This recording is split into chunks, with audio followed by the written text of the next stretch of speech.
উইসকাসের বড়দের ক্যাট ফুডটা দেবো। এই যে নিয়ে চলে এসেছি, দিচ্ছি এবার। কি আজকে দেবো, সবাই লাইন করে খাবে, ঠিক আছে? লাইন কেউ ভাঙবে না আজকে, খুব মারবো তাহলে। দেখো আজকে প্রত্যেকটা পাগলারা আমার সুন্দর করে লাইন মেনটেন করে খাচ্ছে।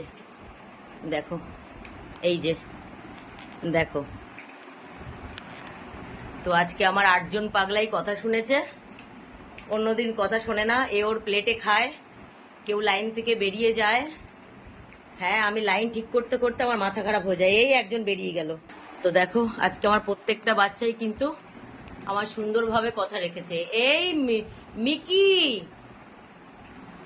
দেখো অনেকক্ষণই ছিল, এবারে লাইন তো গন্ডগোল হবেই। বেশিক্ষণ ওরা লাইন ঠিক রাখে না, কয়েকজন লাইন ঠিক রাখে, বেশিরভাগ লাইন ঠিক রাখে না। খাওয়া হয়ে গেছে, যার যার খাওয়া হয়ে গেছে, সে ডাইনিং টেবিলের লাইন থেকে কিন্তু বেরিয়ে যাচ্ছে। দেখো যার যার খাওয়া মানে পেট ভরে গেছে, তারা বেরিয়ে যাচ্ছে আস্তে আস্তে। এই যে এবারে আর লাইন টাইন কিছু নেই, এবারে সব লাইন টাইন ভঙ্গ। এই যে যাক, আজকে অনেকক্ষণ ওরা লাইন করেই খেয়েছে। অনেক সময় আমি লাইন 1000বার চেষ্টা করেও লাইন হয় না, তবু আজকে অনেকক্ষণ ছিল লাইনটা। এই যে সবার মোটামুটি হয়ে গেছে খাওয়া।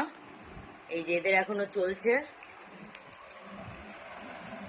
এই যে আমার মিনুমার এখনো চলছে। এই যে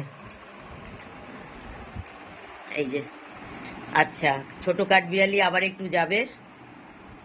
এই যে এবার একটু কোথায় কি কি আছে খুঁজে খুঁজে খাবে। প্লেটে আছে কিন্তু তবু খুঁজে খুঁজে খাবে। এই যে পাগলা একটা। তো আমার বিল্লু বাচ্চাদের ভিডিও যদি তোমাদের ভালো লাগে, প্লিজ লাইক কমেন্ট শেয়ার করো, আর আমার চ্যানেলটাকে সাবস্ক্রাইব করে আমার পাশে থেকো। ভিডিওটা সবাইকে দেখার জন্য অনেক অনেক ধন্যবাদ।